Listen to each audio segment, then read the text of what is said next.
Welcome back to Bathisi Baithak, the only podcast that really sinks its teeth into the issues. What does it take to do something that is never done in our country before? Dr. Milind Saudagar has done it all. India's first CBCT machine, India's first all-on-4 implant surgery, a graduate from MJV's Dental College Nashik, trained at New York University, postgraduate from Germany, residencies across 7 countries, and for over 30 years quietly changing dentistry. Today he sits down with us for the very first episode of Bathisi Baitak. I am Yash and this is Bathisi Baitak's episode 1. Hello sir and welcome to Battisi Baithak. Hello नमस्कार। तो जब आपने 1991 में dentistry में entry ली थी तब का landscape और अभी का लैंडस्केप डेंटिस्ट्री में प्रेजेंट डे में वो कैसा है? 1991 का डेंटिस्ट्री और आज का डेंटिस्ट्री में बहुत ज़मीन आसमान का डिफरेंस है। एक तो उस टाइम डिजिटल डेंटिस्ट्री कुछ नहीं था, ओके बेसिक डेंटिस्ट्री के ऊपर ज़्यादा फोकस था एंड पेशेंट्स भी उतने अवेयर नहीं थे। तो जो भी डॉक्टर भगवान था उस टाइम, ओके अभी गूगल भगवान हो गया है। तो जो भी ये होता है उसमें क्या होता है कि पेशेंट एक तो गूगल सर्च करके आते हैं एंड देन उसके हिसाब से फिर ट्रीटमेंट डिसाइड करते हैं। आधे से ज़्यादा ट्रीटमेंट वही पेशेंट ही बोलते हैं एंड देन डॉक्टर को फॉलो करना पड़ता है। वो एक पार्ट हो गया, पर देन दूसरा चीज़ क्या हुआ है कि काफ़ी सारा डेवलपमेंट्स हुआ है डेंटिस्ट्री में एंड मशीन्स काफ़ी चेंज हुए हैं, देन मटेरियल्स काफ़ी चेंज हुए, टेक्निक्स काफ़ी चेंज हुए, टाइम शॉर्ट हुआ है। जो ट्रीटमेंट पहले 4-4-5 दिन लगता था या 4-4-5 सिटिंग्स लगते थे, अभी सिंगल सिटिंग होने लगे हैं। इम्प्लांट्स पर्टिकुलरली जिसके लिए 6-7 महीने लगते थे, अभी 1-2 दिन से लेके 1-2 महीने में ख़त्म हो जाते हैं। फुल माउथ या अभी जिसके लैब के मल्टीपल सेटिंग्स लगते थे वो अभी फास्ट है 1-2 दिन में ख़त्म हो जाते हैं। तो इसके हिसाब से टाइम शॉर्ट हुआ है, रिजल्ट्स प्रेडिक्टेबल हुआ है एंड काफ़ी अच्छा इम्प्रूवमेंट हुआ है।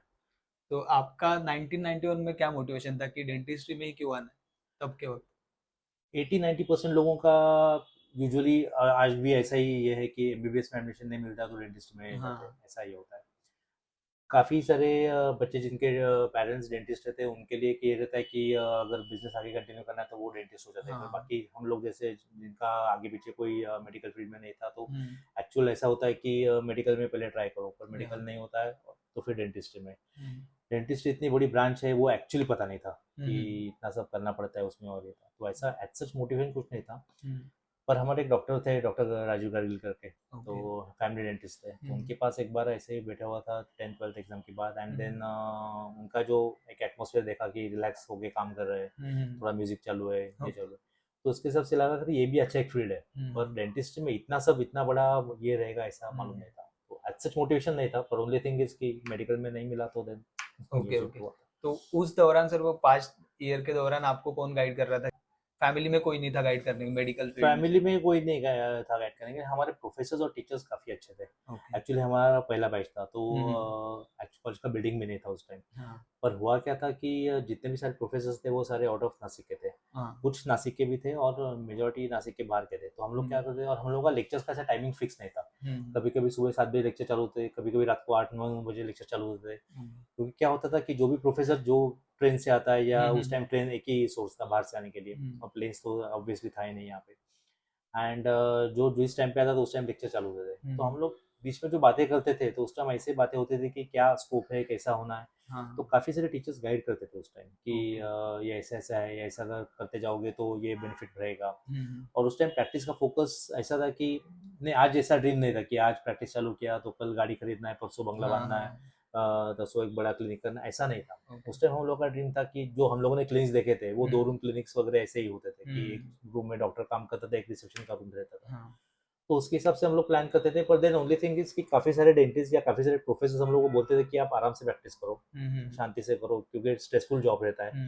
एंड देन जब आप इंटर्नशिप में आओगे या फिर जब 3rd ईयर से पेशेंट के ऊपर काम करना चालू करोगे, उसी टाइम से आप ऐसा समझो कि हम लोग प्रैक्टिस में काम कर रहे हैं, तो पेशेंट के साथ कैसे बिहेव करेंगे, उसको क्या समझाने का है, क्या ये करने का, तो उसके हिसाब से प्लान करते जाओ।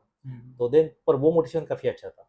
बाकी सिखाने के लिए यानी एक्स्ट्रा ऐसा सिखाने के लिए कोई दूसरा था नहीं उस टाइम। तो जो टीचर्स और सीनियर्स, क्योंकि सीनियर्स तो थे ही नहीं हमारे, और उस टाइम 2 ही कॉलेज थे यूनिवर्सिटी में, एक तो भारतीय विद्यापीठ में था, वो एक बैच सीनियर थे, और लोनी में 2 बैच सीनियर्स थे। तो उतना ही ये था, पर उनका इंटरेक्शन ऐसा कभी हुआ नहीं। तो ये करते करते ऐसा लगा कि जो टीचर्स बोलते थे या फिर जो फ्रेश पीजीज आते थे पहले सिखाने के लिए वगैरह, तो उनका जो एक्सपीरियंस हम लोग लेते थे उससे ही हम लोग सीखते थे। सर जब आपने बीडीएस के बाद फाइनली ये डिसीजन लिया कि न्यूयॉर्क यूनिवर्सिटी जाना है, तब कॉस्मेटिक नहीं, डेंटिस्ट उस टाइम ऐसा डिसीजन लिया नहीं था, वो Okay. बाय डिफॉल्ट हो गया। एक्चुअली हाँ, कैसा था कि उस टाइम जस्ट जैसे डेंटिस्ट्री पास आउट किया तो आईडीए में काफ़ी एक्टिव था मैं। हाँ, इंडियन डेंटिस्ट नासिक ब्रांच में जो बॉडी थी उस टाइम में सीडी रिप्रेजेंटेटिव था। Okay. तो उस टाइम एक लेक्चर ऑर्गेनाइज किया था हम लोगों ने डॉक्टर रत्नदीप पाटिल सर का। हम्म, तो उनका स्माइल के सेंटर करके एक बड़ा सेंटर था बॉम्बे में। एंड वो टीचर थे और गाइड थे न्यूयॉर्क यूनिवर्सिटी के इसके। तो उन्होंने क्या किया था कि वो उनके लेक्चर के दौरान वो थोड़े जल्दी आ गए थे और मैं भी थोड़ा जल्दी पहुंच गया था क्योंकि अरेंजमेंट सारे करने थे। हाँ, तो बातों बातों में हम लोगों के इसमें ये हो गया कि ऐसा ऐसा कोर्स होता है कि जिसमें आउट ऑफ इंडिया के आउट ऑफ यूएस के जो स्टूडेंट्स है तो उनके लिए 3 इयर्स का कोर्स रहता है। तो कुछ पार्ट इंडिया में कंप्लीट करना है, कुछ पार्ट यूएस में जाके कंप्लीट करना है एंड देन वो डिग्री मिल जाता है।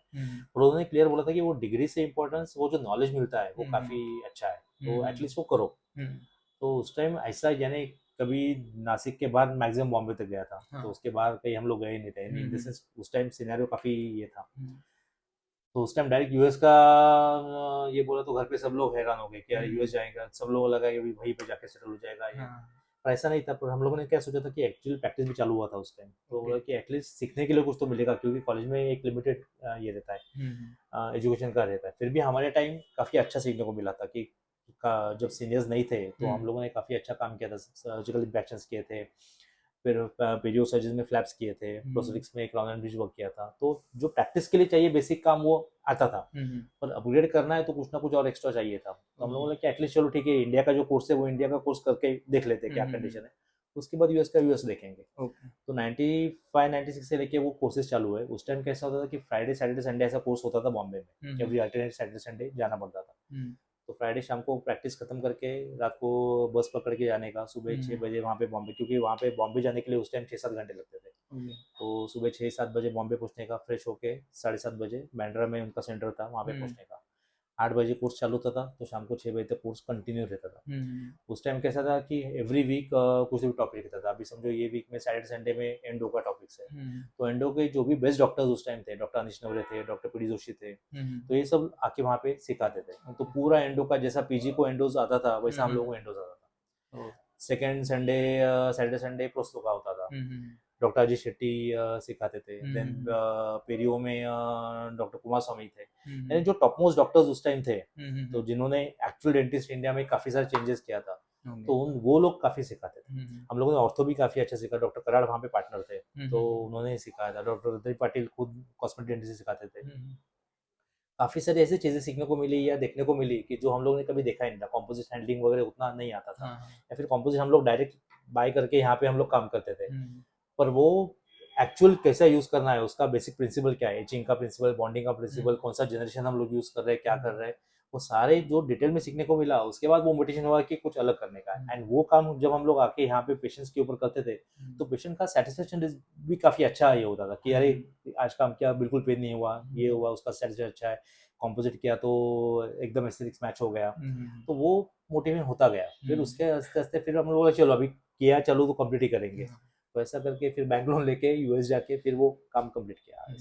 तो ऐसा डायरेक्ट मोटिवेशन या ऐसा प्लान नहीं था कि अभी यूएस जाने का ही और करने का है। यूएस मेरे को बिल्कुल नहीं जाने का था, पर वो होते होते हो गया। जैसे सर आपने बताया कि कॉलेज टाइम में भी आपको बहुत अच्छे गाइड्स मिले, उसके बाद ये न्यूयॉर्क यूनिवर्सिटी जो हुआ मतलब एक गाइड के थ्रू ही हुआ है। राइट। तो अभी के स्टूडेंट वो स्ट्रगल करते कि परफेक्ट गाइड या राइड मतलब गाइड कौन कर सकता है, मतलब अप्रोच कैसे करना है।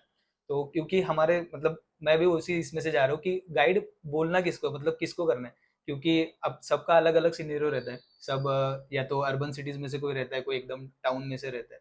तो वो गाइड किसको बनाना है या किसके पास अप्रोच करना है उस सब के लिए। देखने के लिए आपको क्या करना है कि आपको एक तो एसोसिएशन ज्वाइन करना है, Indian IDA, Indian association join करना है, या फिर अलग अलग जो कंट्री में एसोसिएशन है, आईटीआई है, कॉस्मेटिक डेंटिस्ट एसोसिएशन है, तो इन सब के मेंबर्स होने का है। तो उसमें क्या होता है कि जब हम लोग एक्स्ट्रा ये सीखते हैं, स्टूडेंट मेंबरशिप भी रहता है और जनरल डॉक्टर्स का मेंबरशिप भी रहता है। यूजुअली पहले कैसा होता था कि काफ़ी सारा डिफरेंस होता था कि स्टूडेंट्स के लिए अलग फीस होते थे, डॉक्टर्स के लिए अलग फीस होते थे। अभी भी है वैसा, पर अभी क्या है कि अफोर्डेबिलिटी उतना स्टूडेंट्स में है, तो बेस्ट ऑप्शन है जनरल डेंटिस्ट, जनरल मेंबरशिप लेने का, जिसमें डॉक्टर्स और स्टूडेंट्स एक साथ हो सकते हैं। क्योंकि स्टूडेंट्स के लिए थोड़ा सा रिस्ट्रिक्शन हो जाता है कि कुछ अटेंड करो, कुछ नहीं अटेंड करो, तो इससे अच्छा है कि ओपन मेंबरशिप लेने का। वो लेक्चर्स अटेंड करने का जिसमें अपने को इंटरेस्ट है। शुरू में पहले 2-4 महीनों के लिए या फिर 2-4 सेशंस करने के लिए आप सारे लेक्चर्स अटेंड करो, यानी एंडो करो, प्रोस्तो करो, पेरियो करो, ओरल सर्जरी करो, सब चीज़ करने का, क्योंकि जनरल डेंटिस्ट 80% हम लोग बीडीएससी रहते हैं, 10-20% पीजीज करते हैं।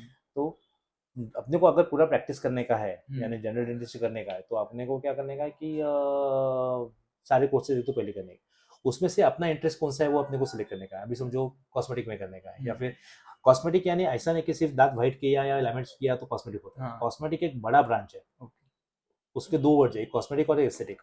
एस्थेटिक ऐसा है कि जो आपका नेचुरल है उसको ही मेंटेन करना और उसको एनहांस करना है एस्थेटिक। कॉस्मेटिक यानी जैसा मेकअप हम लोग करते हैं कि आपका दांत काफी आगे पीछे है या काफी डिस्कलर्ड है और उसको पूरा मेकओवर करना है, तो वो कॉस्मेटिक में आता है। पर ये दोनों साइंस है, ये साइंस को कैसा करने का ये आपको परफेक्ट एक ही गाइड बता सकता है। यानी जो रेगुलर ऐसा 1-2 कोर्स करके गाइड बन गए वो गाइड नहीं है, तो सालों से कर रहे हैं, जिनका एक्सपीरियंस उसमें आ गया है कि क्या राइट है क्या रॉन्ग है, और ऐसा गाइड चाहिए जो आपको सिखाएगा कि क्या नहीं करना है। आपको काफी सारे लोग सिखाएंगे ये सब चीज करनी है, पर जो ट्रू टीचर है वो आपको बोलेगा कि क्या नहीं करना है। तो वो अगर आप सीखेंगे या फिर अगर आपके पकड़ में आ गया कि ओके ये गुरु है, ये टीचर है, तो उसको आप फॉलो कर सकते हैं कि क्या आगे करना है। फिर सारे एवेन्यूज ओपन है। अभी क्या हुआ है कि एजुकेशन एक कमर्शियल बेस बन गया है, अपार्ट फ्रॉम कॉलेज तो ठीक है, पर ये जितने भी कोर्सेज कर रहे हैं ना, तो कोर्सेज में क्या होता है कि कुछ कोर्सेज सीरियसली एकदम अच्छे हैं कि वो करने ही चाहिए, हम लोग भी अभी भी करते हैं और ये होते हैं। कुछ कोर्सेज जैसे जो डॉक्टर्स है वो कंटिन्यूस कोर्सेज लेते रहते हैं, यानी वो काम कब करते हैं और कोर्सेज कब लेते हैं वो पता नहीं चलता है, क्योंकि हम लोग भी यहाँ पे प्रैक्टिस में देखते हैं कि एक आध दिन भी बाहर जाना पड़ा तो पूरा प्रैक्टिस डिस्टर्ब हो जाता है। अब ये लोग अगर 5-5, 6-6 दिन कंटिन्यूस कोर्सेज ले रहे हैं और एवरी मंथ में 3-3, 4-4 कोर्स ले रहे हैं, तो फिर वो प्रैक्टिस कब करेंगे और कोर्स कब करेंगे। तो मैं उनको गाइड नहीं मानता हूँ, क्योंकि उसमें क्या होता है कि उनका खुद का प्रैक्टिकल एक्सपीरियंस कुछ नहीं होता है। वो बोली बच्चे हम लोग बोलते हैं ना, वैसा होता है कि एक आपका नोट्स का और एक आपका लेक्चर रेडी हो गया तो वही लेक्चर बार बार दोहराते जाओ, इसमें एडिशनल इनपुट कुछ नहीं आता है। तो वैसे लेक्चर्स एक बार करने के लिए ठीक है, पर बार बार उसको आप टीचर नहीं बोल सकते। टीचर वो होता है वो जो प्रैक्टिकली काम कर रहा है, जिसको मिस्टेक्स काफी हो रहा है और मिस्टेक रेक्टिफाई कर रहा है, और वो आपका मिस्टेक्स नहीं होने देगा, या फिर आपको बोलेगा कि ये करेगा तो बाबा मिस्टेक होने वाला है, ये मत करो, और आप उसको फॉलो करके सीरियसली सक्सेसफुल हो जाओगे ऐसे करके। और ये सिनेरियो दुनिया भर में है, पहले इंडिया में काफी था, पर अभी कैसा हुआ है कि यूरोप में जाएंगे तो यूरोप में भी छोटे डॉक्टर्स जो है वो टीम बना के कोर्सेज ले रहे हैं या फिर उनका टीम हो रहा है। उनके यहाँ पे एक एडवांटेज क्या है कि जैसे हम लोग यहाँ पे दिन भर में 40-50 पेशेंट्स करते हैं, वहाँ पे दिन में 2 या 3 पेशेंट्स ही करते हैं। तो उनका लैब का वर्क काफी अच्छा होता है, उनको जो 2-3 पेशेंट्स करते हैं उनको काम करने के लिए काफी टाइम मिलता है, पर उनका पेमेंट भी ज्यादा अच्छा है। अगर हम लोग यहाँ पे करने जाए कि 2 ही पेशेंट करने का है और उसका वो लेवल का पेमेंट मिल रहा है तो सबसे बेस्ट। पर वो रेयर सिचुएशन है, इंडिया में उतना होगा, पर विद टाइम, यानी 5-10 साल प्रैक्टिस करने के बाद जब आपको सिलेक्ट करेंगे कि मेरे को उतना ही काम करना है तो ही होगा वो, नहीं तो नहीं होगा। पर ऐसे अगर आप गाइड पकड़ेंगे, या फिर कभी अभी क्या होता है कि कुछ लोगों का पेरियो बहुत अच्छा है, कुछ लोगों का प्रोस्तो को बहुत अच्छा है, कुछ लोगों का सर्जरी बहुत अच्छा है, तो हर एक से थोड़ा थोड़ा थोड़ा सीख के अगर हम लोग अपने इसमें लेंगे तो फिर वो काम में आता है। एंड देन फिर वो सारे अगर हम लोग पेशेंट में यूज करते हैं, कंटिन्यूसली कंसिस्टेंटली यूज करते हैं, तो फिर उसमें क्या पता चलता है कि अपने को क्या आता है क्या नहीं आता है, जो आता है उसको इम्प्रूव करने का, जो नहीं आता है उसको डबल इम्प्रूव करने का, ऐसा करके फिर वो उसमें सीखते हैं हम लोग। सर वो आपका फर्स्ट ट्रांजिशन कैसा था, मतलब क्लिनिक में हम देखते हैं कि सीनियर ऊपर रहता है या स्टाफ ऊपर रहता है, गलती की तो हो जाता है, तो क्लिनिक में से कॉलेज में से क्लिनिक का एक्सपीरियंस या फर्स्ट पेशेंट क्या था, कि कब हिट हुआ कि नहीं अब रिस्पॉन्सिबिलिटी बहुत ज़्यादा बढ़ गई है, और उस पेशेंट का या उस फर्स्ट एक्सपीरियंस के बारे में आपका क्या? एक्चुअली कैसा था कि जैसा मैंने बोला कि हमारे सीनियर्स कुछ नहीं थे, तो हम लोग इंटर्नशिप में काफ़ी काफ़ी काम करते थे, यानी स्लॉग करते थे लिटरली। सेकेंडली क्या होता था कि इंटर्नशिप 4 बजे खत्म होता था, एंड देन एक सीनियर डॉक्टर थे, डॉक्टर शरद माली करके थे, तो वो काफ़ी फैमिली फ्रेंड्स भी थे, और देन वो उस टाइम सीनियर भी थे। तो शाम को 4:30-5 बजे मैं उनके क्लिनिक में जाता था इंटर्नशिप के टाइम। तो 5 बजे जाने के बाद वो रात को हम लोग 1:30-2 बजे तक काम करते थे, क्योंकि उनका क्लिनिक था, 2 थिएटर्स थे नासिक में, काफ़ी फेमस मेन रोड पे, तो उसके बाजू में ही था। तो काफ़ी लोगों को आदत था कि 12 बजे पिक्चर खत्म हुआ तो क्लिनिक में आने का काम करने के लिए, और सर भी पेशेंटली काम करते थे, एंड एकदम बहुत अच्छा काम था उनका। मेजॉरिटी वर्क उस टाइम एक्सट्रैक्शंस और ये था, रूट कैनल्स भी सर्च करते थे, पर उस टाइम हैंड रूट कैनल्स थे, तो एक रूट कैनल के लिए मल्टीपल सिटिंग लगते थे, और उनका skill of work, patient handling और ये काफ़ी अच्छा था। तो वो जितना, यानी वो 5-6 घंटे में ऑलमोस्ट एक 40-50 पेशेंट हो जाते थे, और वो जो देखने को मिला वो काफ़ी अच्छा था, वो एक्सपीरियंस अच्छा था। सेकेंडली क्या हुआ कि आज इंटर्नशिप खत्म हुआ और सेकंड डे डॉक्टर भौसा सर के क्लिनिक में काम करने को मिला, यानी उनका क्लिनिक हैंडल करने का था। तो 3 महीना वो क्लिनिक हैंडल किया, कॉलेज रोड का उनका क्लिनिक था। एंड देन इमीडिएटली अपॉर्चुनिटी मिला, एक सिडको में क्लिनिक था, जब वो मैडम डॉक्टर चौधरी करके थे, शी वॉज प्रेगनेंट, तो उनको हैंडल नहीं करने था क्लिनिक। एंड देन वो उनको किसी लोकम को देने का था, तो लकीली वो एक चांस मिला। तो फिर सुबह 8:30-9 बजे हम लोग, उनके हस्बैंड जनरल प्रैक्टिशनर थे और मैडम डेंटिस्ट थे, तो मैम आते ही नहीं थे। एंड देन उन्होंने सब इंस्ट्रूमेंट बता दिए कि ऐसे ऐसे इंस्ट्रूमेंट्स है, ऐसे ऐसे काम करने का है। तो उन्होंने बोला था क्लियरली कि 80% प्रैक्टिस एक्सटेंशन बेस्ड रहेगा, स्केलिंग बेस्ड रहेगा, तो आपको जो करना है करो। एंड देन ये करने का फ्री हैंड दिया था उन्होंने, सिर्फ देखना कि पेशेंट का नुकसान नहीं हो उतना हमें बोला था। ऐसा लगा कि नहीं जम रहा है काम, तो उन्होंने 1-2 डॉक्टर्स के नंबर दिए थे कि इनको फोन करके बुला लेना, वो डॉक्टर आके काम करते हैं, जो एक्सट्रैक्शन से या कुछ ऐसा मेजर कुछ फंसा हुआ है, तो उनके जो बैचमेट्स थे, सीनियर डॉक्टर्स थे, वो आके हेल्प करेंगे। तो कि फाइन, ऐसा कुछ ये नहीं था। पर अभी काम तो करने का था। सिडको में ऐसा था एरिया कि उन्होंने वहाँ पे सिर्फ एक्सट्रैक्शन देखे थे, रूट कैनल्स वगैरह किसी ने देखा नहीं था, या फिर कॉस्मेटिक या कॉम्पोजिट्स किसी ने देखे नहीं थे। तो पहले शुरू में 1-2 महीना एकदम रश, यानी सुबह 8:30-9 बजे पेशेंट चालू किया तो डायरेक्ट रात को 10-10:30 बजे तक कंटिन्यूस पेशेंट चालू होते थे। ऐसा ब्रेक वगैरह ऐसा सिस्टम नहीं था, बीच में कभी मिला तो मिला, नहीं मिला तो नहीं मिला। और सर का भी प्रैक्टिस बहुत अच्छा था, वो जनरल प्रैक्टिशनर थे, वो भी उनका भी डायग्नोसिस काफ़ी अच्छा था, तो उनका भी प्रैक्टिस हेवी था।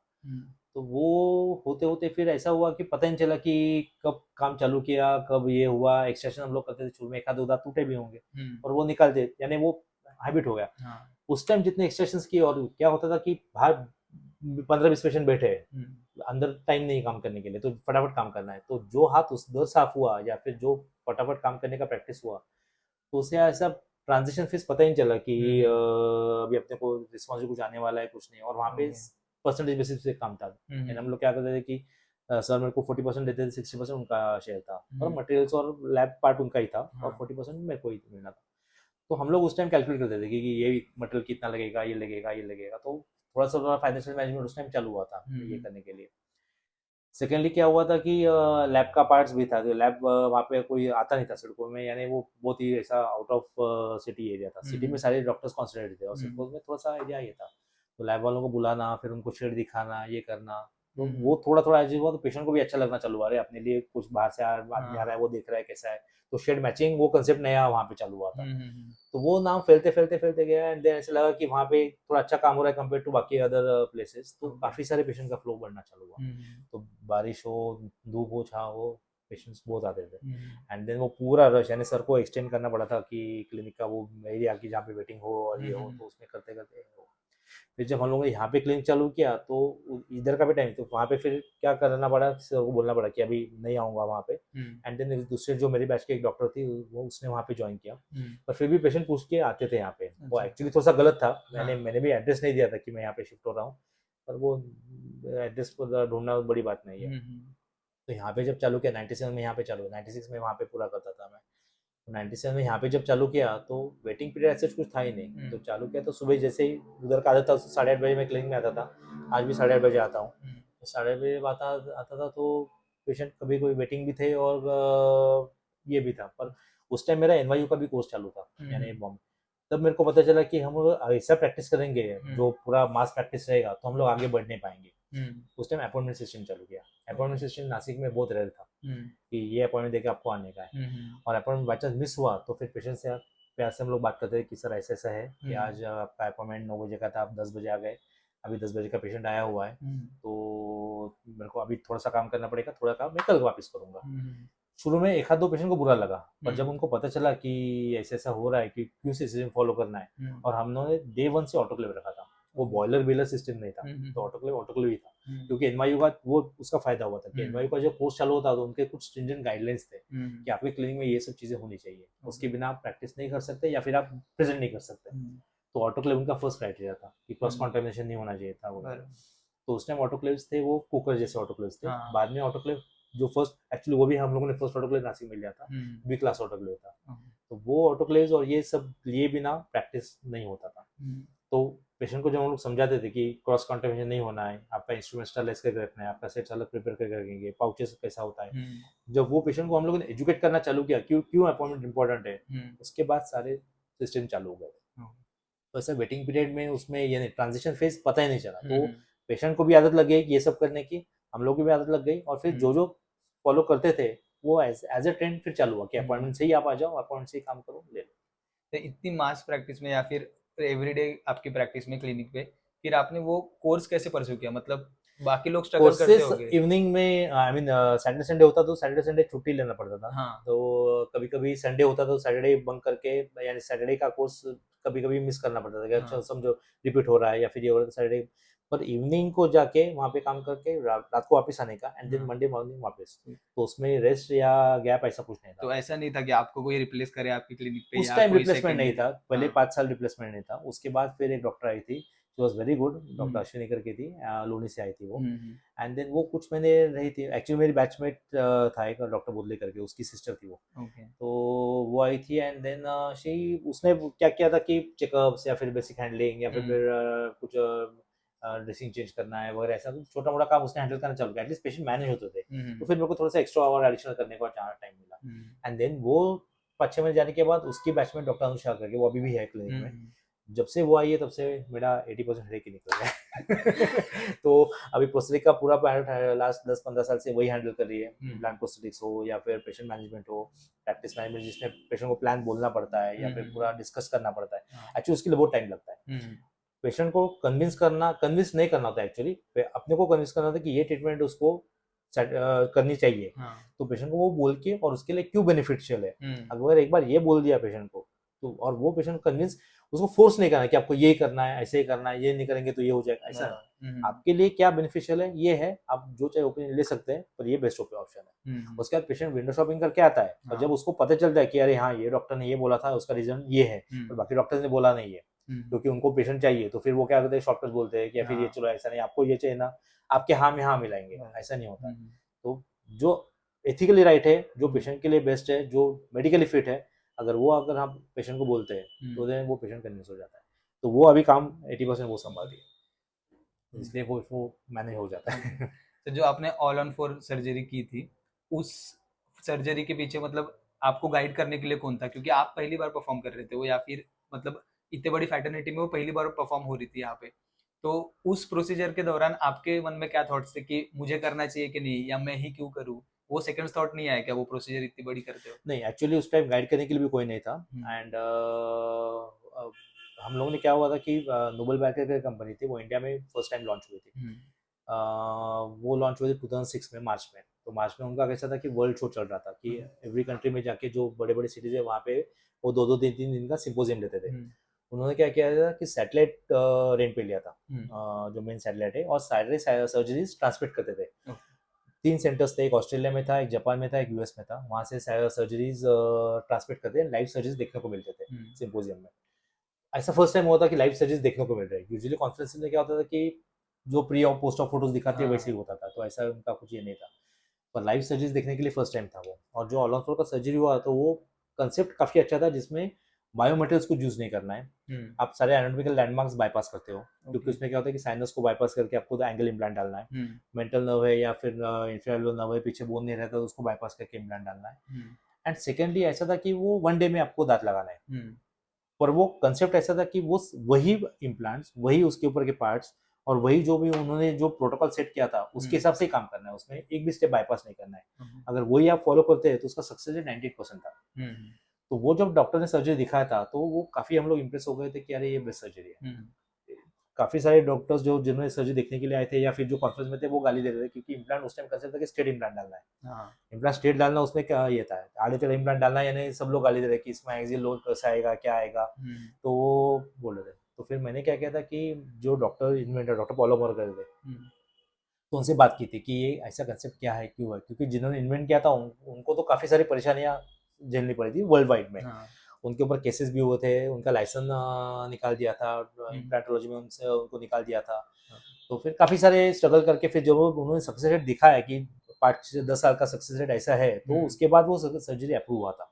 तो उन्होंने काफी सारे स्ट्रगल्स ये किए थे, हम लोगों को तो कुछ भी नहीं है। तो फिर जो सर्जरी जिस पेशेंट का करने का था, उनका actually full mouth implant decide हुआ था कि 6 इम्प्लांट डालने का है और उनको ये करने का है। काफी बड़े पेशेंट, डॉक्टर मिस्टर वृद्धि करके थे, नासिक के काफी बड़े इंडस्ट्रियलिस्ट थे।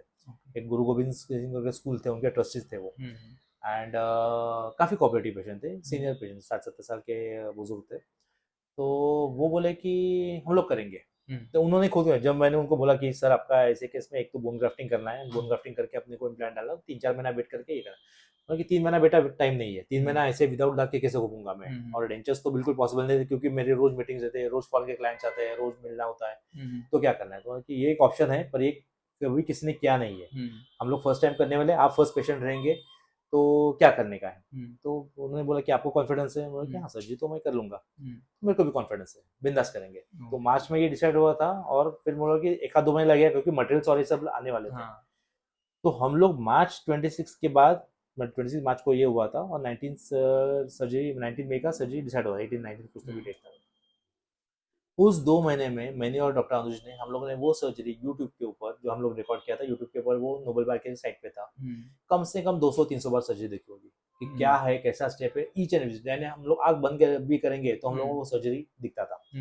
मैंने सारे मेरे जो मेंटर्स थे इंडिया में, तो उनको फोन किया था कि जो इम्प्लांट सिखाते हैं, हम लोग 2000 साल से इम्प्लांट करते थे और कुछ मेंटर्स थे जिन्होंने इम्प्लांट सिखाया था, तो 6 साल में जो भी मेंटर्स थे सबको फोन किया था कि सर ऐसा सर्जरी हम लोग कर रहे हैं, तो कुछ हुआ तो आप स्टैंड बाय रहेंगे, सबने ना बोला था।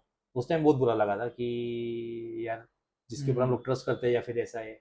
फिर नोबल बार की कंपनी ने क्या किया था कि ऑस्ट्रेलिया में एक टीम रेडी रखा था कि ऑनलाइन, कि अपना टाइम डिफरेंस काफी था, उनका रात था जो हम लोग दिन में काम करने वाले थे, पर फिर भी उन्होंने एक टीम रेडी रखा था कि बाई चांस कुछ हुआ तो ऑनलाइन वो सपोर्ट करेंगे। उस टाइम मोबाइल्स और ये ऐसा या फिर ऑनलाइन ये कुछ नहीं था, तो फोन के ऊपर सैटेलाइट फोन एक लाया था, तो उसके ऊपर वो कॉन्टेक्ट करके कुछ तो बोलेंगे जो भी करना है, कुछ हुआ था। पर हम लोगों ने इतना बार सर्जरी देखने के बाद ऐसा लगा कि हम लोग सर्जरी रोज कर रहे हैं, इतना वो प्रैक्टिस हुआ था देखने का। मॉडल्स उन्होंने, नोबल बार ने मॉडल्स काफी बेचे थे, उसके ऊपर हम लोगों ने डाल के देखा, एंड प्रिसाइज प्रोटोकॉल हम लोगों ने लिख के रखा था कि ऐसे ऐसा सर्जरी करना है, ऐसा ये करना है, तो वो हैंड रिटन नोट था, एग्जैक्ट वैसा डॉट टू डॉट सर्जरी हुआ था। उस टाइम कुछ भी चेंजेस नहीं था। एक ही प्रॉब्लम हुआ था, जस्ट एक दिन पहले मेरे डैडी को हार्ट अटैक आया था, वो गोवा में थे, गोवा में हम लोग का भगवान था, वो मंदिर में पूजा चालू थी तो वहाँ पे अटैक आया था।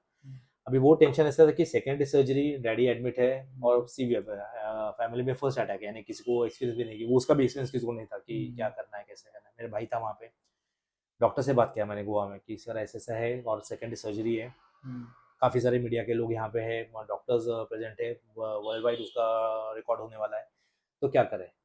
तो सर बोले कि आप बिंदास सर्जरी करो, वो स्टेबल है, एज इट इज 24 आवर्स आपको मिलने के लिए चांस ही नहीं है कुछ, आप सर्जरी करो, सर्जरी करके बाद आ जाओ वहाँ पे, उनकी जिम्मेदारी मेरी जिम्मेदारी, आप बिंदास करो। तो वो एक कॉन्फिडेंस आ गया था।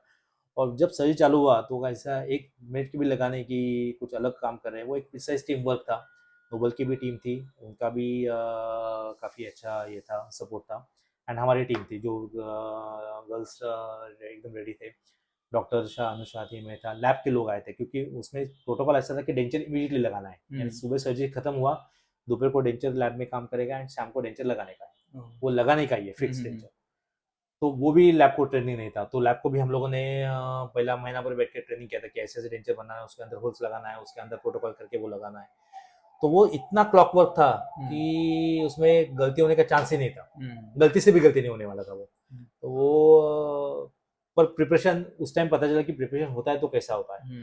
उसके बाद सारे सिस्टम, सारे सर्जरी आज तक हम लोग जो करते हैं वो लाइटली एक भी सर्जरी नहीं देते, भले सिंगल इम्प्लांट हो या ऐसा हो कि रूटीन, अभी इम्प्लांट तो रूटीन हो गया, जैसा कैविटी फिलिंग करते हैं या रूट कैन करते हैं वैसा इम्प्लांट हो गया, दिन में हम लोग 5-6-7 इम्प्लांट कर देते हैं, पर ऐसा कभी लाइटली नहीं लिया है। तो वो प्रिपरेशन बहुत जरूरी है लाइफ में, कि अगर आपको कोई भी काम करना है, वो फर्स्ट सेकंड ध्यान में नहीं रहता। उस टाइम ऐसा मालूम नहीं था कि हम लोग फर्स्ट कर रहे हैं या सेकंड कर रहे हैं, वो ध्यान में निकल गया था। पेशेंट सामने है, पेशेंट का बुरा नहीं होना है, एंड सर्जरी हम लोग देखें, क्योंकि उस टाइम अगर सर्जरी फेल होता था वो, तो आज तक कॉलम फ्लोर के ऊपर वो स्टिग्मा रहता था और कोई भी डॉक्टर नहीं करता था, वो सब लोग हमारे ऊपर ऐसा ब्लेम डालते थे कि अरे सर्जरी ट्राई किया नहीं हुआ। पर आज वो बाय ग्रेस ऑफ गॉड या टीम जो ऐसा है, वो होता है कि चलो सर्जरी फर्स्ट टाइम हुआ, सक्सेसफुल हुआ है, अगर ये कर सकते हैं तो हम लोग भी कर सकते हैं ऐसा। क्योंकि मेरे ऊपर काफी सीनियर अच्छे डॉक्टर्स थे जो काम करते हैं, अभी भी काम करते हैं। हम लोग काम इतना बहुत अच्छा नहीं है, हमारे बहुत ही अच्छे डॉक्टर्स है जो काम बहुत अच्छा करते हैं, सीरियसली अच्छा करते हैं, तो उनके लिए भी ईजी हो गया और बाकी सबके लिए भी ईजी हो गया, ऐसा हुआ। चलिए, ऑल ऑन 4 पहली बार, या फिर इंडिया की सबसे पहली सीबीसीटी मशीन भी पहली बार, आपको नहीं लगता कि मतलब ये कुछ तो ट्रेड्स है कि जो नहीं, एक्चुअली कैसा होता है वो कि to be in the right place at right time ऐसा होता है। अब ये जो ऑल ऑन 4 सर्जरी हुआ, तो डॉक्टर पॉलोमोलो जिन्होंने सर्जरी किया था वो फर्स्ट टाइम, तो उनको शॉकिंग था वो कि इंडिया में भी फर्स्ट टाइम हुआ वो जस्ट 2 महीने में, क्योंकि उनका ये हुआ था। तो उन्हें वहाँ पे इनवाइट किया था। नोबल बार की टीम ने उनके क्लिनिक में एक 2 हफ्ते का रेसिडेंसी प्रोग्राम अरेंज किया था कि आप जाके वहाँ पे डिटेल में सीख के आओ। तो उन्हें इनवाइट किया था। एक्चुअली इंडिया में 3 ही डॉक्टर्स थे जिनको डॉक्टर पॉलोमोलो ने सिखाया खुद। बाद में उनके साथ काफी सारे कोर्सेज हुए, डॉक्टर पॉलोमोलो पूरा नहीं सिखाते थे, उनकी टीम सिखाती थी और ये सिखाते थे। तो हम लोग जो 3 डॉक्टर्स गए थे, तो उनका यानी डॉक्टर मौलो से direct right from the horses mouth बोलते हैं ना, वैसा पूरा सीखने को मिला। तो उनके पास सीबीसीडी मशीन थी। बस सीबीसीडी मशीन कैसा था कि फ्लैट लाइंग मशीन था, जैसा सीडी मशीन रहता है पर उसका स्मॉलर वर्जन, तो वो मशीन था। तो उनका जो क्लैरिटी और ये देखा, क्योंकि हम लोग यहाँ पे पहले ओपीजीज के ऊपर करते थे, और कभी ऐसा जैसे ऑलमपुर का केस था तो उसके लिए सिटी स्कैन निकालते थे, और सिटी स्कैन रीड करना, उसके ऊपर प्लान करना बहुत डिफिकल्ट काम है। तो वो सब छोड़ के फिर अब जब उनका मशीन देखा तो कि ये मशीन अपने को लाने का है, तो उसके बिना तो अगर आगे ऐसा काम करना तो होगा ही नहीं। पर वो छोटा मशीन और छोटा सिटी मशीन लाना उस टाइम बहुत बड़ी बात थी। काफी सारी कंपनीज के हम लोग पीछे पड़े थे, पर कंपनी यहाँ पे देने के लिए तैयार नहीं थी, क्योंकि यहाँ पे इंडिया में सर्विसिंग ही नहीं था उसका। न्यूट्रॉम करके मशीन था वो, तो उन्होंने उनका सर्विसिंग नहीं था। फिर प्लान मेका के पास एक मशीन था, पर प्लान मेका उस टाइम बोला कि इंडिया में अपना रजिस्ट्रेशन नहीं है और ये नहीं करेंगे, तो सर्विसिंग कौन देगा उसका।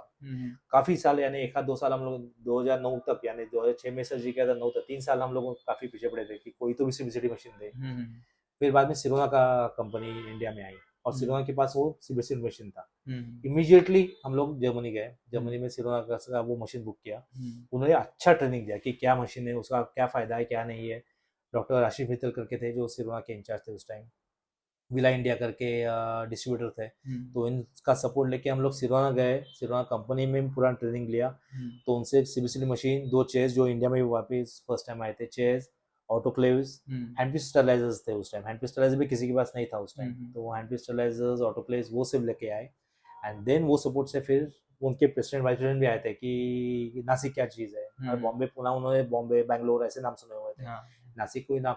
और बॉम्बे से नासिक आना, यानी वो उस टाइम सिंगल कसारा का रोड, 80% खड्डे रास्ते में, तो वो जान पकड़ के आए थे कि कैसे आना। और फिर उन्होंने जब देखा कि यहाँ पे वो सीबीसीडी मशीन लगने वाला है, तो वो भी शौक थे कि ये कौन सा प्लेस है। और उस टाइम ये जो क्लिनिक था वो सिटी से बाहर था, यानी ये ऐसा, ये इतना गंगापुर रोड उतना बड़ा फेमस नहीं था उस टाइम।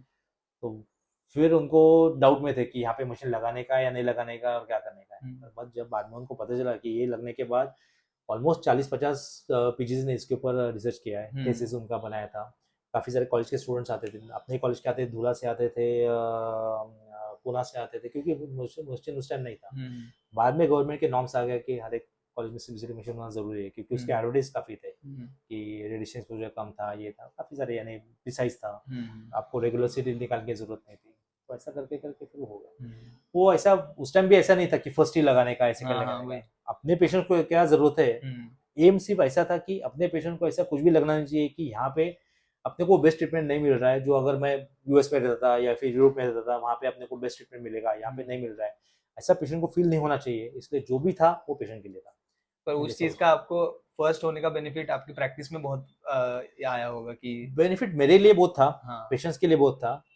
काफी सारे डॉक्टर्स रिफर करते थे, ओरल सर्जन्स रिफर करते थे कि मेरे को सीबीसीडी चाहिए, क्योंकि उसका एडवांटेज देखने के बाद ओरल सर्जन्स को काफी अच्छा ये लगा।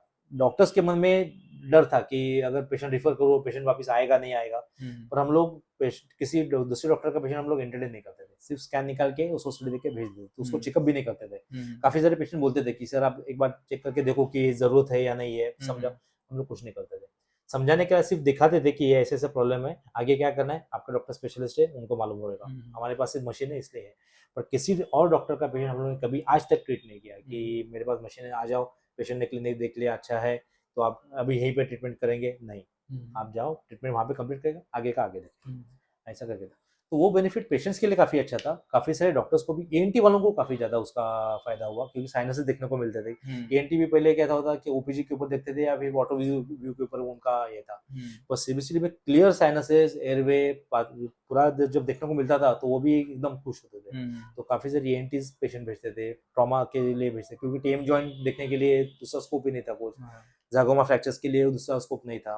तो ये सब जब क्लियर इमेजेस दिख रहे हैं तो फिर काफी सारे trauma surgeons, then ENT surgeons, regular dentist, oral surgeons, काफी सारे पेशेंट भेजते हैं। तो काफी सारे नासिक में काफी सारे लोगों को फायदा हुआ। सर अभी जैसे मतलब कुछ लोग सोचते हैं कि एआई नया आ रहा है डेंटिस्ट्री में, या फिर डिजिटल डेंटिस्ट्री, या जो लैब्स है वो बहुत ज़्यादा मतलब मल्टीफोल्ड्स में अब उनका मेकओवर हो रहा है कि बहुत पूरा ही डिजिटल हो रहा है या पूरा ही चेंज हो रहा है।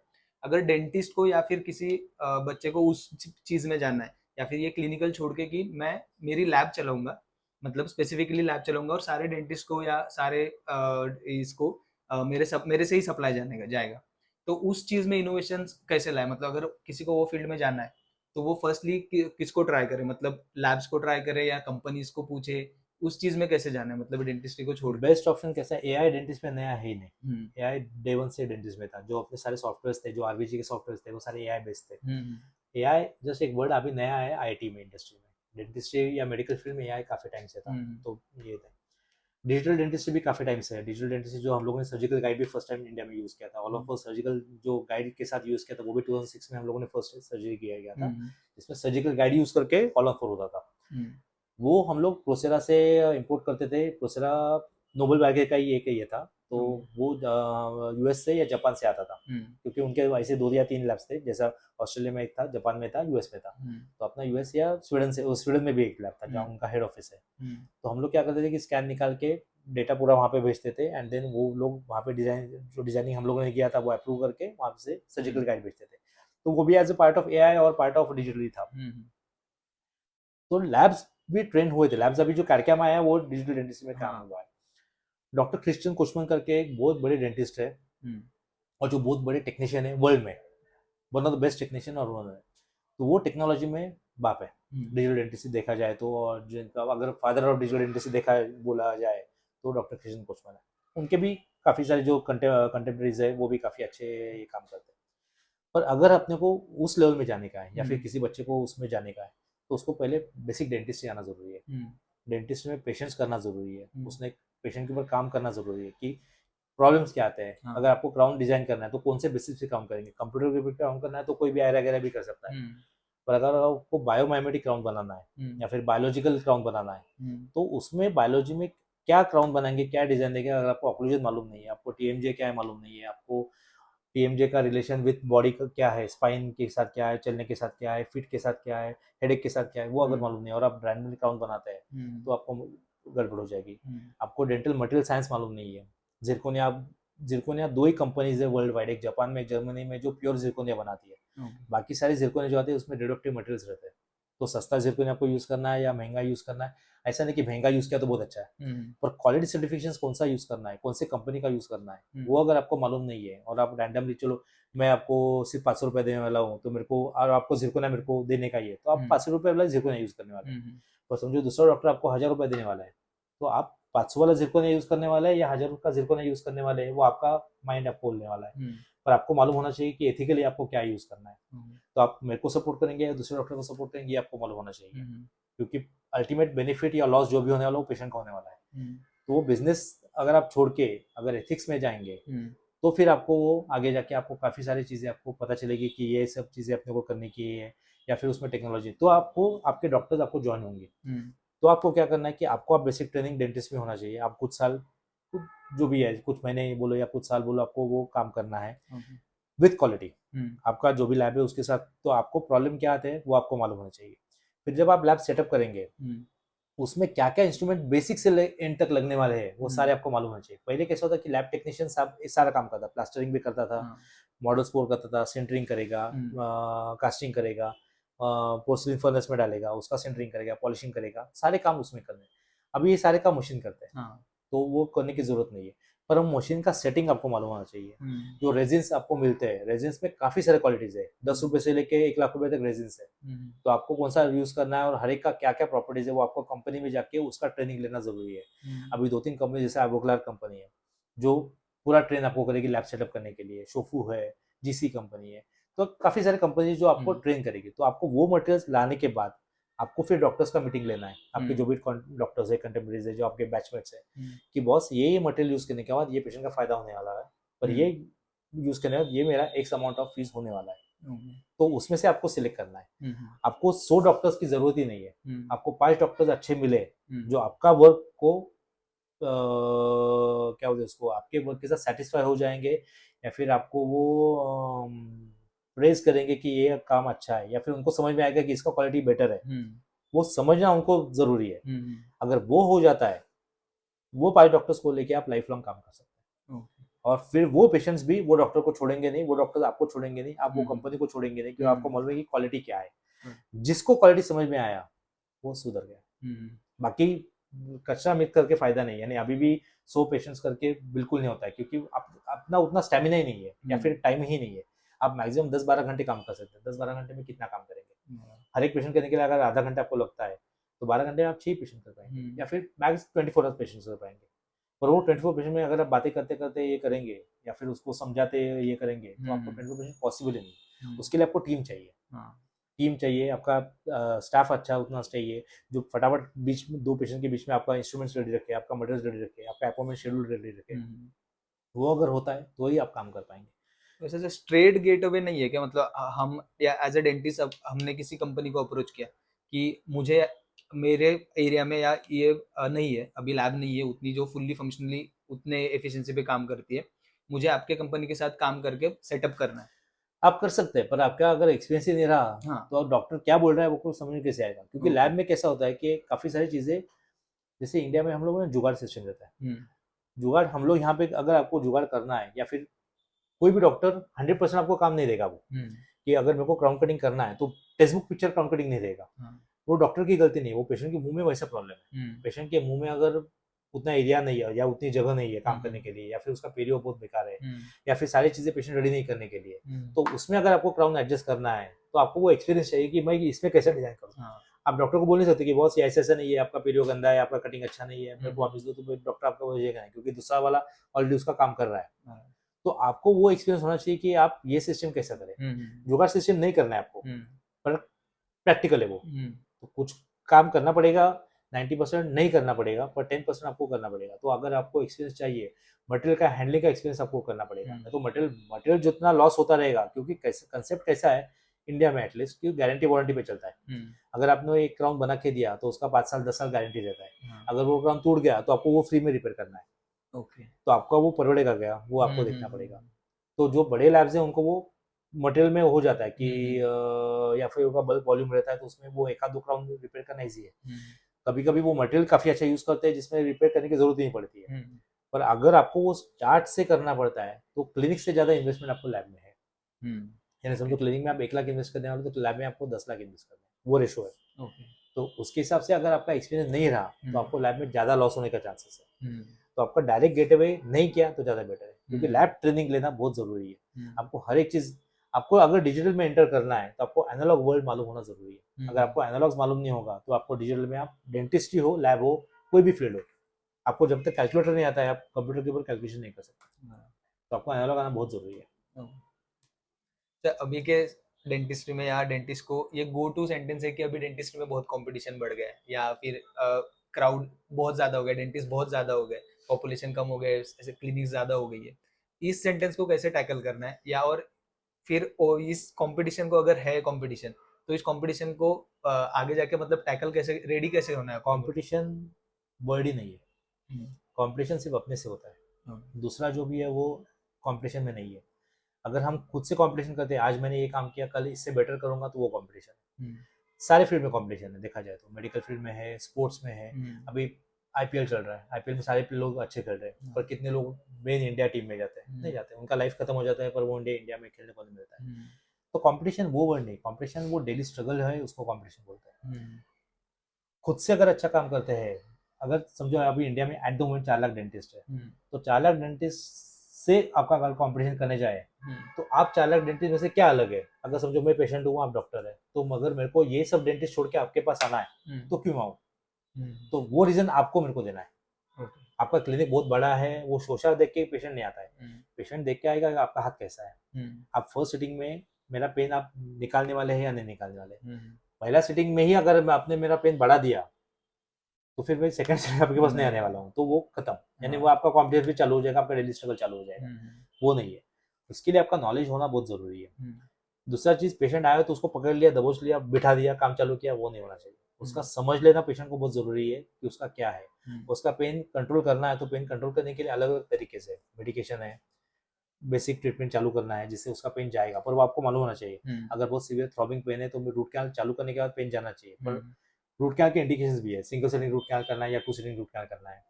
एक्टिव टूथ है यानी लाइव टूथ है तो आपको सिंगल सेटिंग रूट कैनाल करना ही है, नहीं करेंगे तो सेकेंडरी पेशेंट को बहुत ज़्यादा पेन इससे होने वाला है। तो वो बेसिक बेसिक नॉलेज आपको होना ज़रूरी है कि क्या करेंगे तो पेशेंट का पेन जाएगा। या फिर पेशेंट को आपको एक्सप्लेन करना कि आज मैं आपको दवाई दे रहा हूँ, आपका ये मेडिकल कंडीशंस है, उसके लिए डायरेक्टली अगर हम लोग काम करते हैं तो मुंह में almost 3 billion Coolidge of bacterias है, वो आपको हैमर करके आपका बाकी का बॉडी का आपका जो समझो डायबिटीज है या हार्ट डिजीज है वो एग्रीवेट करने का चांसेस है। तो वो अपने को रिस्क लेने का नहीं है। तो मेडिसिन चालू करो, आपका पेन एक तो कम हो जाएगा, 100% जाएगा नहीं, क्योंकि डेंटल वर्क ऐसा है कि जब तक हम लोग दांत के ऊपर काम नहीं करते तो आपका पेन जाएगा, एटलीस्ट पेन जाएगा। काउंसिल करो पेशेंट को कि क्या होने वाला है। उसको पहले आपको बोलना होता है कि स्वेलिंग बढ़ने वाला है, एंटीबायोटिक से स्वेलिंग बढ़ता है, कम नहीं होता है, क्योंकि क्या होता है कि जो भी पस फैला हुआ होता है वो एक जगह पे आएगा, उसका थोड़ा सा जो ये होगा तो स्वेलिंग थोड़ा बढ़ेगा, डोंट वरी। कल हम लोग जो काम करेंगे उससे आपका पेन भी जाएगा, स्वेलिंग भी जाएगा। सेकेंड आपको क्या करना है, एक तो रूट कैनाल करना है या आईएनडी करना है या फिर एक्स्ट्रा करना है, जो भी करना है पेशेंट प्रिपेयर्ड रहेगा, आप प्रिपेयर रहेंगे मेंटली कि ये मेरे को काम करने का है। समझो रूट कैनाल नहीं करना है, एक्सटेंशन का आपका पूरा सेटअप रेडी रहेगा। दांत टूटा हुआ है तो उसके लिए मेरे को 2-3 जो फोर्सेप्स लगने हैं, एलिवेटर्स लगने वाले, ऐसा नहीं कि अभी दांत निकाल के बैठा हूँ, अरे ये फोर्सेप ला, वो फोर्सेप ला, ये एलिवेटर ला, वो, क्योंकि पेशेंट को पता चलेगा कि आपका गड़बड़ हुआ है, आप प्रिपेयर नहीं है। पेशेंट आज काम खत्म करेगा, कल से नहीं आएगा। तो आपका काम करते समय सिर्फ आंखों से आपके साथ असिस्टेंट के साथ बात करना है, आपको मुंह से बात नहीं करना है। जो भी आपका इक्विपमेंट है वो अपने हाथ आगे किया तो असिस्टेंट अपने हाथ में डालना जरूरी है। तो आपका ट्रेनिंग के साथ आपका जो भी असिस्टेंट रहेगा उसको एबीसीडी भी नहीं मालूम है मेडिकल फील्ड का, और उसको उतना ट्रेन होना जरूरी है। तो आपका जब पेशेंट्स आपके क्लिनिक में नहीं रहते तो ये सब होमवर्क करना, जैसा अंग्रेजी में ये है कि जब फिशरमैन सी में नहीं जाते तो वो अपना नेट रिपेयर करते हैं, क्योंकि उनको मालूम है जब फिश सी में जाएंगे तो उनका अगर नेट फटा रहेगा तो उसमें सारे फिश निकल जाएंगे। तो आपको वैसा करना है। अगर आपके पास पेशेंट नहीं है तो उस टाइम आपको पढ़ने का है, बुक्स ओपन करने का है, कंप्यूटर के ऊपर या लैपटॉप के ऊपर या मोबाइल के ऊपर बिल्कुल पढ़ने का नहीं है। सबसे बेकार चीज वो आजकल वही है, डिजिटल ने वो नुकसान बहुत किया है। आपको ओरिजिनल बुक्स, आजकल लास्ट 10 सालों में मैंने कोई भी स्टूडेंट को ओरिजिनल बुक पढ़ते हुए देखा ही नहीं है, सारे शॉर्टकट बुक्स पढ़ते हैं एग्जाम के लिए, तो वो पढ़ने का ही नहीं है। ओरिजिनल बुक्स जिन्होंने लिखे हैं वो थ्योरी बायोलॉजी का भी चेंज नहीं होता है।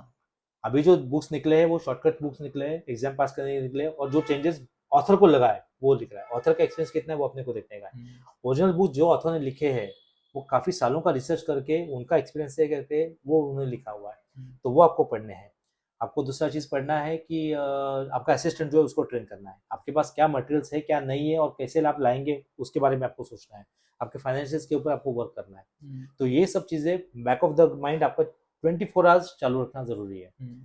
वो सब चीजें आप करते रहेंगे तो ही आप पेशेंट के लिए प्रिपेयर रहेंगे। तो भले एक पेशेंट आए, और डेंटिस्ट्री और surgical field word of mouth से ही फैल रहा है। आपका कितना भी बड़ा बोर्ड हो, कितने भी जगह आप ये करो, कितना भी इंस्टाग्राम पे रील डालो, एक भी पेशेंट आपका लिख के लो, एक भी पेशेंट आपका इंस्टाग्राम का रील देख के नहीं आने वाला है, क्योंकि ये रील देखने वाले दुनिया भर के लोग रहते हैं। जो एक्चुअल पेशेंट्स बिजनेस करते हैं या जो काम करते हैं वो इंस्टाग्राम पर थोड़ी बैठे रहते हैं। और अगर उन्होंने देखा कि मेरा क्लिनिक है, और क्लिनिक में यूजुअली इंस्टाग्राम रील देखेंगे तो खाली क्लिनिक दिखाते हैं वो लोग, इतना बड़ा क्लिनिक है, इतना खाली है, खाली क्लिनिक कौन जाएगा। तो ऐसा भी उसको जब पेशेंट को बताया जाए इसके पास बहुत टाइम है, ये अच्छा रील बना रहा है, अच्छा ये कर रहा है, उसके पास काम करने के लिए कुछ नहीं है, तो वो नहीं अपने को करना है। आपका जो नॉलेज है, आपका जो है वो दिखना चाहिए काम में। तो आप जब काम करेंगे, पेशेंट को हैंडल करेंगे, जो माउथ मिरर और प्रोब अंदर डालते हैं उसके हिसाब से पेशेंट को पता चलता है इसका हैंड कितना लाइट है और कितना है। पेशेंट को आप एनेस्थीसिया देते समय बताएंगे इसका पेन इतना होने वाला है, एनेस्थीसिया देने के बाद नहीं बोलना कि पेन होने वाला है, अरे इंजेक्शन है, चुबाया है, तो वो नहीं, उसको समझाने का होता है कि ये इतना पेन होने वाला है, इतना ये रहेगा, आधा सेकंड रहेगा, जो भी चीटी काटेगी वो करेगी, वो जो नॉर्मल वर्ड्स है वो आपको यूज नहीं करना है, जो 10 लोग यूज करते हैं, 4 लाख डेंटिस्ट यूज करते हैं, वो वर्ड्स आपको यूज नहीं करना है, अलग से आपको सिस्टम निकालना है। तो वो अगर आप करेंगे तो ही वो पेशेंट का ऑफेंस बढ़ेगा। पेशेंट को फील नहीं होना चाहिए कि हम लोग काम चालू किया और काम खत्म किया है, बातें करते रहो, उसके प्रोफेशन के बारे में बात करो। अगर इंजीनियर है तो अपना फील्ड और इंजीनियरिंग फील्ड कैसा सेम है वो बोलो, इंजीनियरिंग के प्रिंसिपल्स उसमें अपने फील्ड में कैसे आते हैं वो बात करो, तो फिर वो उसको समझ में आता है कि हाँ ये फील्ड बराबर है, यानी अपने जैसा ही वो लाइक हो रहा है, तो कोरिलेट करता है वो कि उसमें जो उसको प्रॉब्लम आने वाला है वो प्रॉब्लम्स और अपने प्रॉब्लम्स वो कोरिलेट करता है। तो इंजीनियरिंग फील्ड में भी उसको प्रॉब्लम आने वाला है, अपने इसमें भी प्रॉब्लम आने वाला है, तो फिर अगर उसने फिजिक्स कोरिलेट किया तो फिर वो आपको गाली नहीं देगा, उसको मालूम ये मटेरियल प्रॉब्लम है, या फिर जो कैप का या इसका प्रॉब्लम है उसका प्रॉब्लम है, तो फिर ऐसे होता है। तो ऐसे अगर बात करते जाएंगे तो ही भी आता है, कंपटीशन वर्ड है ही नहीं। और पेशेंस रखना है, पेशेंस आएंगे, स्लोली आएंगे। आज लॉक ओपन किया और 10 लोग सामने खड़े, ऐसा कभी नहीं होता है, वो किराने की दुकान में भी नहीं होता है। तो यानी अपने पास तो, और जितने कम आएंगे शुरू में उतना अच्छा, कि उसके ऊपर आप काम करते जाओगे तो आस्ते आस्ते आस्ते वो वर्ड ऑफ माउथ फैलेगा। एक पेशेंट आया तो उसके बाद 6 लोग आते हैं, क्योंकि उसका पूरा फैमिली आता है, वो 6 लोग 24 लोग लाते हैं, 24 लोग 48, ऐसा मल्टीप्लाई होते जाएगा वो, पर वो टाइम लगेगा। सर आज के एज में जो फास्ट पेस लाइफ, या डेंटिस्ट या डेंटल स्टूडेंट या सभी लोग, एंजाइटी और डिप्रेशन बहुत पीक पे, तो इस सब से आपकी क्या पर्सनल ये है कि इन सब से डील करने के लिए आपको क्या बेस्ट लगता है कि स्टूडेंट लाइफ में क्या करना चाहिए, या फिर प्रोफेशनल लाइफ में जाते से ही ये चीज़ें तो कॉमन हो गई है अभी कि इंसान कौन से स्टेट में कि आगे वाले का क्लिनिक ज्यादा चल रहा है तो वो उस चीज से भी डिप्रेशन में आ सकता है। वही बोल रहा हूँ कि कंपटीशन सोचने का ही नहीं, हाँ। अपने बारे में सोचने का, अपने फैमिली के बारे में सोचने का, और अपने करियर के बारे में सोचने का। हाँ। जो भी सर्विस ओरिएंटेड लोग रहते हैं, वो करियर खत्म करने के लिए उनको 30 साल 40 साल प्रैक्टिस करने के बाद उनको प्रमोशन मिलता है। हम लोग क्यों day second day third day promotion की सोचते हैं? नहीं सोचना चाहिए। तो कंपटीशन, डिप्रेशन कब आता है? जब अपने सपने बहुत बड़े हैं और उसको पूरा करने का जायजा ही नहीं कुछ, तो डिप्रेशन आता है। अगर आपको सेकंड डे हेलीकॉप्टर लेने का है और थर्ड डे आपको दुनिया घूमने की है, आज प्रैक्टिस चालू भी नहीं किया, तो इम्पॉसिबल है वो। कोई भी टाटा से लेके, अंबानी से लेके, बिरला से लेके, कोई भी ये स्टेज में नहीं आया था। उनको जब सालों में प्रैक्टिस किया है, उनका जनरेशन, आपके जनरेशन में एक्चुअली वो कहावत ऐसी है कि आप हर एक फैमिली में एक बंदा ऐसा रहता है जो आगे के जनरेशन का भला करता है। आपके पहले अगर आपके फैमिली में ऐसे किसी ने किया नहीं होगा, तो आप फर्स्ट इंसान होंगे जो वो करने वाले होंगे। तो आपको स्ट्रगल करना ही है। सपने आस्ते आस्ते पूरे होते हैं। दुनिया देखने के लिए बहुत कम टाइम लगता है, ऐसा नहीं कि दुनिया घूमने के लिए आपको पूरी जिंदगी लगती है। 8 दिन में आप पूरा दुनिया घूम के आ सकते हो, क्या करोगे आपको काम करना है आपके क्लिनिक में, आपको मशीनरी आपकी अच्छी चाहिए, आपको पेशेंट्स अच्छे चाहिए। आप जब बाहर जाओगे तो डॉक्टर लोग, बहुत अच्छा डॉक्टर है वो सोचने के, ये कहने के लिए काफी अच्छे लोग चाहिए आपको। सोसाइटी में घूमोगे आपको वो इज्जत चाहिए, रिस्पेक्ट चाहिए, वो आपके लिए इंपॉर्टेंट है। अगर वो नहीं मिलता तो डिप्रेशन आना जरूरी है, और वो क्यों नहीं मिलता है आपको, वो भी आपको देखने का है कैसा है। तो ये सब चीजें अगर आप करेंगे ना, तो ही आपको वो फायदा रहेगा। तो डिप्रेशन और डिमोटिवेशन और ये सब चीजें बिल्कुल भूल जाओ, इसका यही नहीं कुछ। ओके सर, आज के स्टेट में अगर कोई BDS ग्रेजुएट अभी पास आउट हो रहा है, अभी इंटर्नशिप उसकी खत्म हो रही है, तो उसके लिए, और उसको MDS या ये सब नहीं करना है, तो उसके लिए स्टेप वाइज प्लान आपके हिसाब से क्या रहेगा कि मुझे उसको अगर सक्सेसफुल प्रैक्टिस सेटअप करनी है, नेक्स्ट 5 to 10 ईयर्स वो अपने आप को सक्सेसफुल डेंटिस्ट या सक्सेसफुल प्रैक्टिशनर देख रहा है, तो उसके लिए स्टेप वाइज आपके हिसाब से प्लान स्टेप वाइज, फर्स्ट एक तो इंटर्नशिप में बहुत अच्छा काम करना है। सेकेंडली उसको जैसे पास आउट होता है वैसे ऑब्जर्वेशंस उसको करने जरूरी है, किसी भी सीनियर डेंटिस्ट के पास जाके या क्लिनिक्स में जाके ऑब्जर्वेशन में क्या होता है कि क्या काम करना है और क्या काम नहीं करना है, वो भी उसको सीखना है माइंड में। उसको डॉक्टर को जाके सिखाने का नहीं कि मेरे को ये काम नहीं करना है, या फिर आप ये कर रहे हैं वो गलत कर रहे हैं, वो नहीं। वो डॉक्टर का एक्सपीरियंस है, वो एक आधा काम कर रहा है तो क्यों कर रहा है वो डॉक्टर को मालूम है।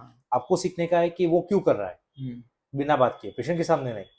तो वो आपको सीखना है। साइमल्टेनियसली आपको कोर्सेज करने के हैं, साइमल्टेनियसली घर पे जाके पढ़ाई करने का है। घर पे जाके नेटफ्लिक्स को खोलने का नहीं है, या फिर आज मैं बहुत थक के आया हूँ, आज मैंने बहुत ऑब्जर्वेशन किया है, अभी मैं 2 पिक्चर देखता हूँ, वो बिल्कुल नहीं करने का। अगर आपको सेटल होना है या सक्सेसफुल होना है, तो फिर आपको बेसिकली स्टडी करना बहुत जरूरी है। देन आपको पता चलता है कि ओके मेरा ये लाइकिंग है, मेरे को ये 2-3 चीजें लाइकिंग के है, तो ये 2-3 चीजें आपको आपका एक्स्ट्रा कोर्सेज करके, या फिर कोर्सेज बहुत सारे पता चलते हैं अपने को कि एक तो इसके ऊपर यानी गूगल के ऊपर आते हैं, या फिर वेबसाइट्स के ऊपर आएंगे, या फिर व्हाट्सएप के ग्रुप्स में आना चालू हो जाता है। तो फिर वो आपको, अगर आप कोर्सेज करते जाएंगे तो उसके हिसाब से आप फिर डेवलप होते जाएंगे। देन प्रैक्टिस खोलने के बाद आपको मालूम है कि मैं ये 3-4 ये काम मैं बहुत अच्छा कर सकता हूँ, उसके बाद फोकस करो, उसके बाद बढ़ाते जाओ। जो काम आप नहीं करने वाले होंगे उसका टीम ले लो, आपका दोस्त को पिकअप कर लो, या फिर और कोई एसोसिएट्स है, या फिर जो बड़ी डेंटिस्ट आने वाले हैं उनको आप पकड़ के फिर आप उसके हिसाब से टीम बनाओ, एंड देन काम चालू करो। एक के खुद के नाम से सक्सेस नहीं होता है, वो टीम के सक्सेसफुल होता है। ओके, तो पहले सर मतलब स्टेप वाइज इंटर्नशिप में पहले अच्छा परफॉर्म कर, पूरी प्रैक्टिसेस करना है। दूसरे इसमें कि अपने को अपने फोर्टेज आइडेंटिफाई करने की, हमें किसमें ये होता है, वो स्वैट रहता है, स्वैट एनालिसिस रहता है ना, कि Okay. आपका स्ट्रेंथ, वीकनेस, हाँ। अपॉर्चुनिटीज, थ्रेट्स क्या है, वो सारे आपको आइडेंटिफाई करना है, हाँ। उसके ऊपर काम करना है। तो आपका जो भी स्ट्रेंथ है, आपको ये 2-3 फील्ड अच्छे लगते हैं, उसके ऊपर आप एक्स्ट्रा और काम करो।